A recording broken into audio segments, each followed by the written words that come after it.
Le Burkina Faso rend hommage à Valère Somé, décédé le 31 mai dernier à Paris. Le chef de l'État, le gouvernement et la classe politique burkinabé s'inclinent sur la dépouille de l'illustre disparu à la veillée funèbre hier au domicile du défunt. Et puis, attentat de Londres, l'État islamique revendique l'attaque de samedi dernier dans la capitale britannique. La police procède à des arrestations. L'enquête suit son cours. Bonjour, merci de suivre les actualités de la mi-journée. Un excellent appétit si vous êtes à table. Cela dit, le président du Faso salue la mémoire de Valère Somé, décédé le 31 mai dernier à Paris des suites de maladie. Pour Rochmark Christian Kaboré, c'est un homme de conviction qui s'en est allé. Le chef de file de l'opposition politique d'ajouter qu'une lumière s'est éteinte. Le gouvernement et toute la classe politique burkinabé a rendu hommage hier à l'illustre disparu à son domicile à Ouagadougou au cours de la veillée funèbre. Zoubaviel David Abiri. Le président du Faso rend ici hommage au docteur Valère Somé, décédé le mercredi 31 mai dernier à Paris, des suites de maladie. Rochmark Christian Kaboré, accompagné des membres du gouvernement, est à cette veillée funèbre pour soutenir la famille éplorée et surtout saluer la mémoire de celui qu'il considère comme un repère politique, un homme de conviction. Pour moi personnellement, je dois dire que le docteur Valère Somé a été la base de mon éveil de la formation politique depuis le niveau universitaire. C'est un homme de conviction, c'est un homme de passion en politique, mais comme je dis, c'est une passion qui est fondée sur la connaissance, parce qu'il se cultivait et quand il discutait, c'était sur la base effectivement d'enseignements qu'il a tiré de ses lectures. Et je voudrais dire qu'en la matière, vous avez vu un peu son évolution au plan politique national, que ce soit avant la Révolution, que ce soit sous la Révolution.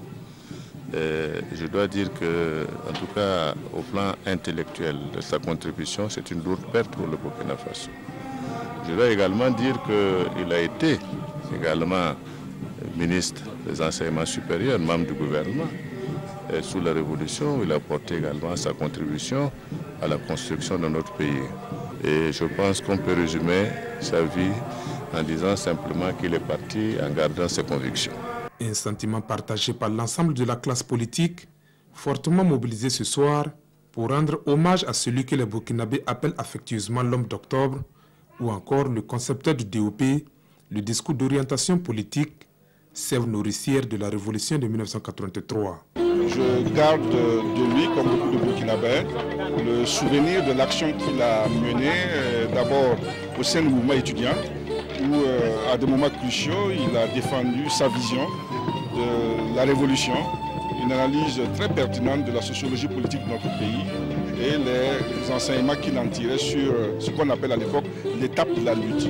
Ensuite, nous l'avons connu tous aux côtés du président Thomas Sankara, où il a été un artisan de premier plan de ce qui fut en son temps la révolution démocratique et populaire, puisque tout le monde sait qu'il a été le rédacteur du discours d'orientation politique, qui était en quelque sorte la Bible de cette révolution-là. Et puis la traversée du désert, pendant laquelle il n'a pas marchandé ses convictions, pendant des décennies, il est resté donc un opposant fidèle à ses convictions. L'inhumation du docteur Valère Somé a lieu ce lundi au cimetière municipal de Goungué à Ouagadougou.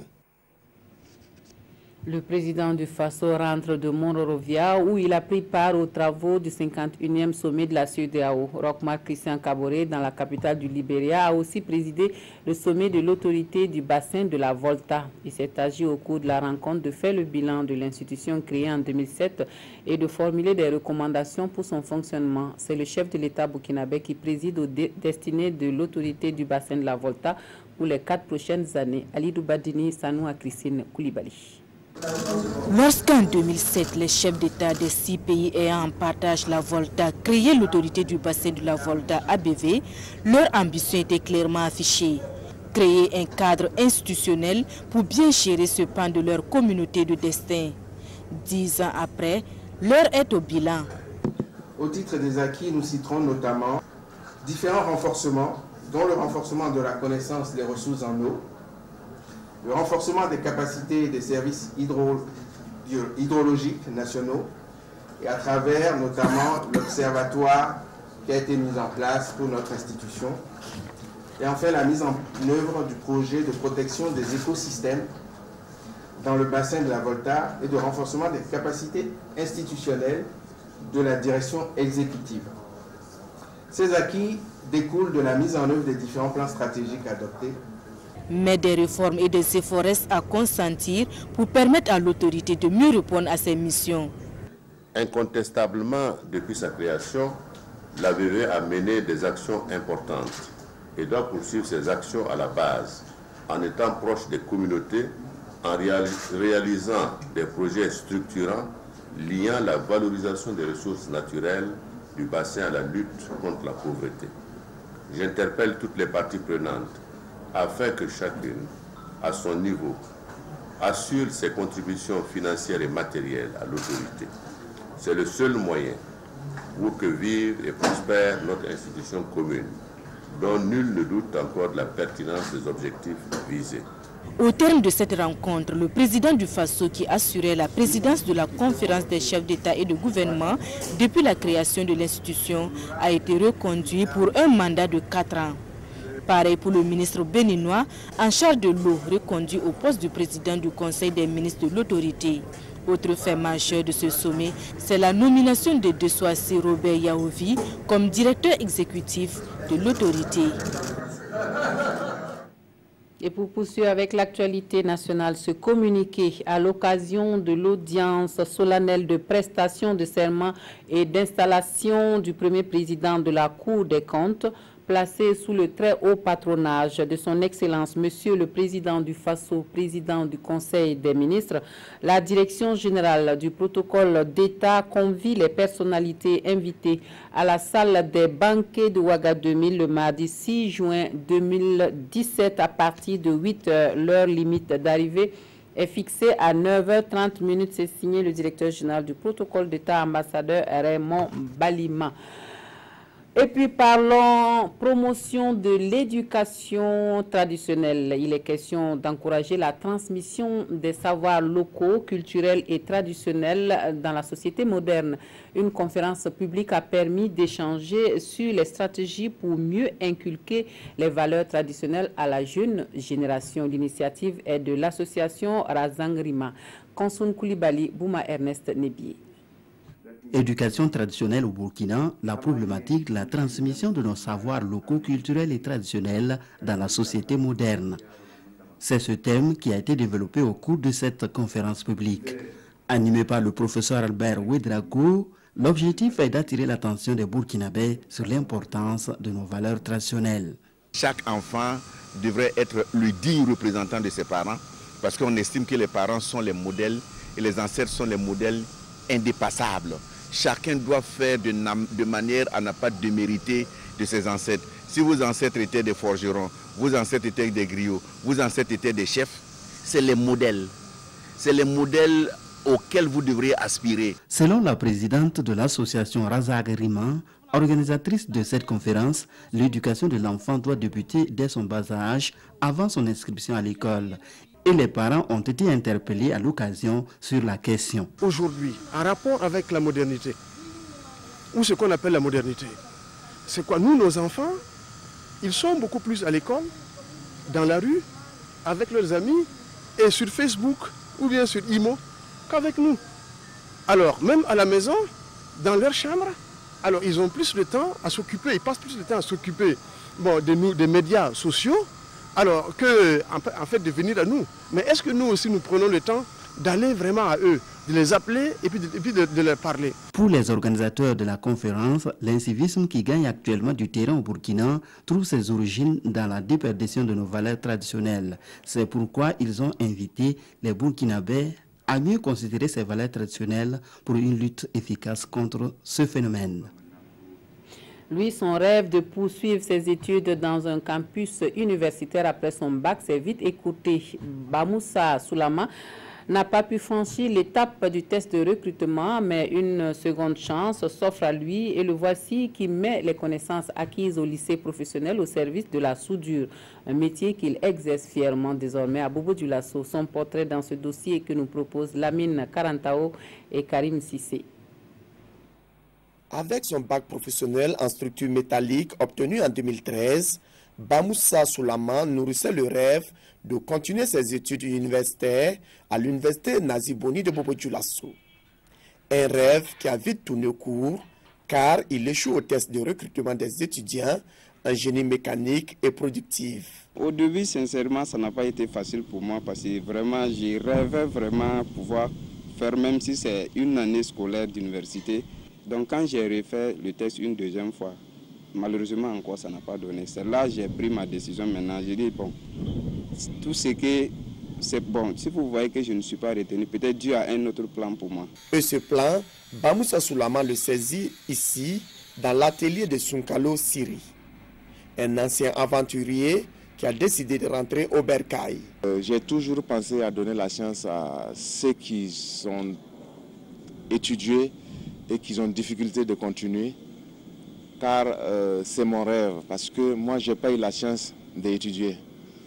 Et alors, de bas âge, je me suis jeté à l'aventure. J'ai souffert beaucoup, pas mal, donc de l'aventure. Et j'ai vu que dans notre pays, il y a plein de choses qu'on peut profiter de ça pour que les jeunes peuvent avoir leur vie sans tenter de se mettre sur le chemin de l'aventure. Tout comme ce jeune garçon, ils sont aujourd'hui au nombre de 12, les anciens élèves issus des établissements techniques de la ville de Sia à se retrouver ici pour des formations. Sous l'œil vigilant de leur patron, ils fabriquent des machines concasseurs. Avant, j'ai eu à travailler, par exemple, dans les bacs d'attente, la tuyauterie un peu. Voilà, mais les machines, je n'avais pas eu l'occasion, la chance de m'exprimer dans ce domaine-là. Bon, aujourd'hui, Dieu merci, en tout cas, j'ai une idée sur comment réaliser une machine. C'est seulement dans le travail, je peux dire, c'est l'un de mes pions vraiment que je compte beaucoup sur lui. Il se donne au travail, il connaît son métier et je vois que c'est quelqu'un qui est vraiment prêt à travailler et à atteindre son but. Donc son travail, vraiment, ça me soulage beaucoup.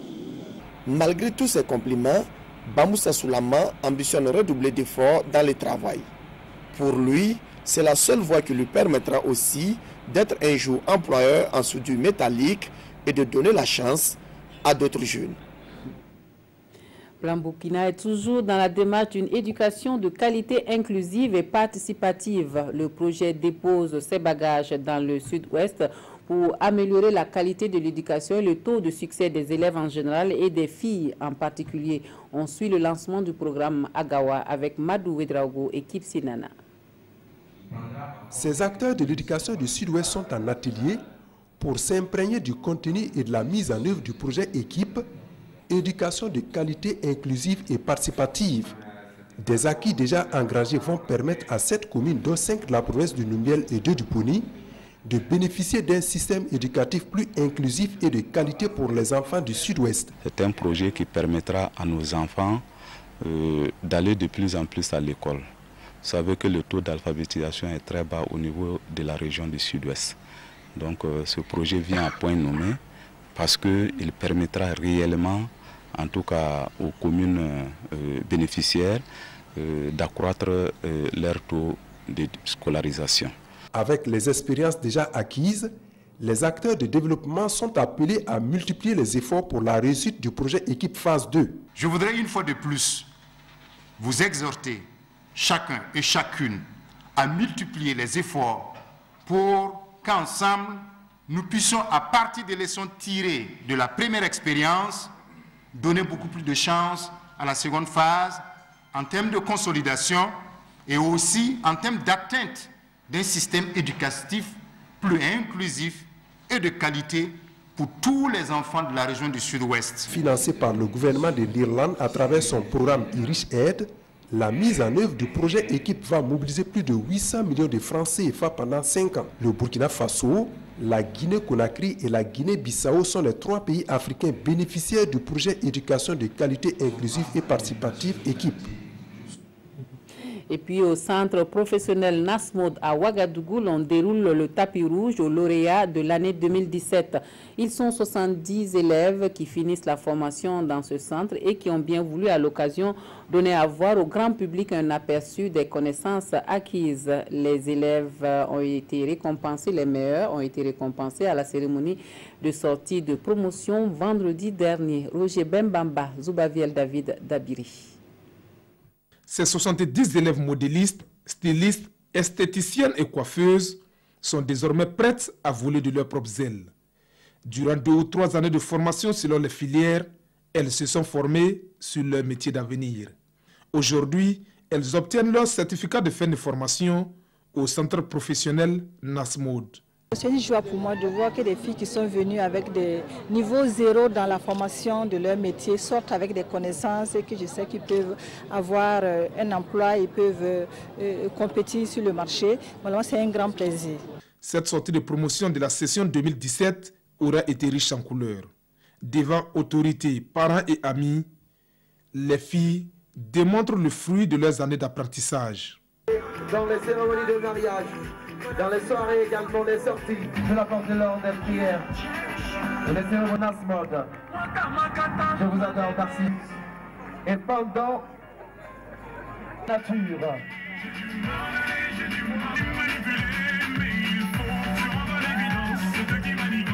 Au cours de cette soirée, des prix sont remis aux majors des différentes filières ainsi qu'aux meilleures prestations de la soirée. La formation professionnelle est un élément essentiel et c'est à ce titre-là donc en tant que parent, je suis très fier du travail de mes filles. Vraiment, je suis très contente, je suis très heureuse. Vraiment, je rends grâce à Dieu. C'est pas compliqué au fait. C'est vrai que tu vas rencontrer les difficultés, tout ça, mais si tu aimes ton travail, il n'y a pas de problème quoi. Cette soirée de sortie de promotion marque la fin de l'année académique au centre de formation Nasmod. Rendez-vous est donc pris pour l'année prochaine. Autre point de l'actualité, ce site qui devrait faciliter les transactions commerciales, surtout à l'international, pour les opérateurs économiques burkinabés. Le gouvernement répond ainsi aux attentes des opérateurs privés et crée le site portail Apex Burkina pour la promotion des exportations des produits burkinabés. Le lancement du site à Bobo Dioulasso avec Hassan Gourabou et Moumouni Barou.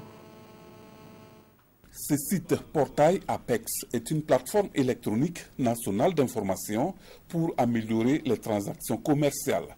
Il est donc conçu pour soutenir l'entreprise burkinabé dans sa recherche de compétitivité et de conformité. En choisissant cette vision, l'Apex Burkina veut non seulement marquer la rupture avec le passé, mais aussi se situer désormais dans une dynamique d'innovation et d'amélioration continue de cette plateforme. C'est l'utilisation des technologies de l'information et de la communication pour pouvoir montrer ce que nous avons au marché mondial. C'est-à-dire que vous avez un volet qui concerne un répertoire des exportateurs par nature. Par exemple, si vous avez besoin du sésame, vous avez besoin du bétail et la viande, vous avez besoin de l'anacarde, vous cliquez, vous avez la liste de tous ceux qui sont dans ce secteur-là. Qu'on y trouve des informations qui permettent vraiment de comprendre les marchés, non seulement les opportunités, mais aussi les exigences et les contraintes. Le gouvernement, pour sa part, a entrepris de faire de l'Apex Burkina un outil de promotion des produits. Et l'Internet, dans ce cas, est le support privilégié. Tout simplement, c'est le développement du e-commerce.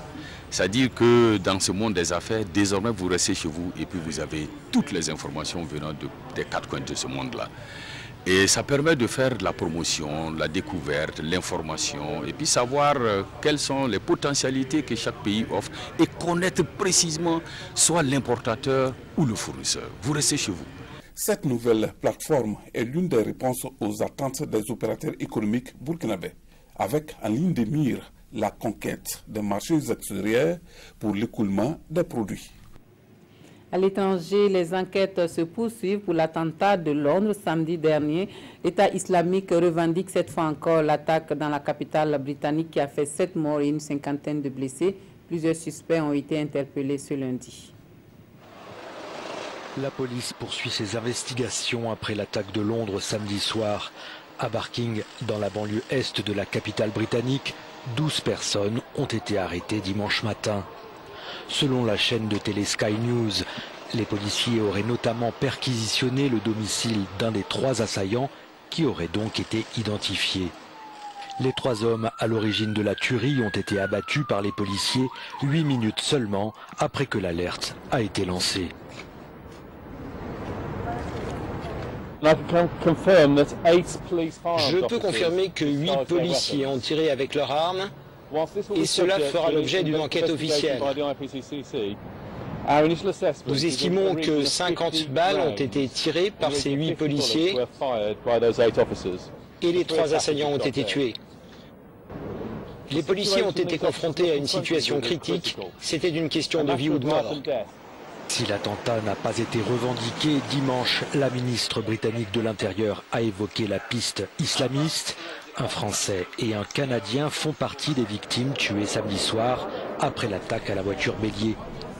Au moins 7 personnes au total sont décédées et 48 autres ont été blessées. Le 51e sommet de la CEDEAO et le rapport de l'ASE-LC alimentent les débats dans les quotidiens au Burkina Faso. La lecture croisée des journaux avec Aimé Solange Guigma. Luc Marius Ibriga et son rapport défraient la chronique. Jamais un rapport n'aurait créé autant de polémiques autour de lui, lance l'Express du Faso. Un rapport qui fait cas des malversations portant sur plus de 31 milliards de francs CFA, souligne le quotidien qui énumère d'ailleurs les institutions et les ministères épinglés, dont la présidente du Faso qui remporte le palmarès signale aujourd'hui au Faso.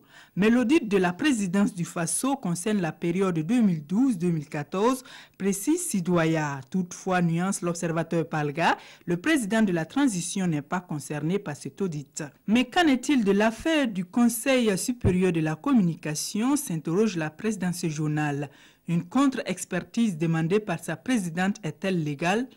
Aucun texte ne la prévoit, tranche Luc Marius Ibriga dans ce journal qui précise que s'il y a lieu, mieux vaut fermer l'ASE-LC. 51e sommet de la CEDEAO, les conflits d'intérêts en débat dans les éditos des parutions du jour à propos de l'intégration du Maroc dans l'organisation. L'observateur indique que certains États membres de l'organisation craignent la déstabilisation des équilibres économiques de la sous-région avec l'arrivée de ce nouvel adhérent royal dans la zone de libre-échange. Aujourd'hui, au Faso fait remarquer que le roi du Maroc a affiché chaise vide à ce sommet en raison de la présence du Premier ministre israélien. Celui-ci se montre d'ailleurs avec en poche 1 milliard d'investissements dans les énergies renouvelables, même si cette présence dérange le numéro 1 du Niger qui n'a pas daigné faire le déplacement. Le pays fait savoir que la CEDEAO a besoin du Maroc comme elle a aussi besoin de l'État hébreu et vice-versa. L'essentiel est que chacun trouve son compte dans ce partenariat, conclut-il. Et c'est la fin des informations de la mi-journée. Merci de nous avoir suivis. Un excellent après-midi à tous.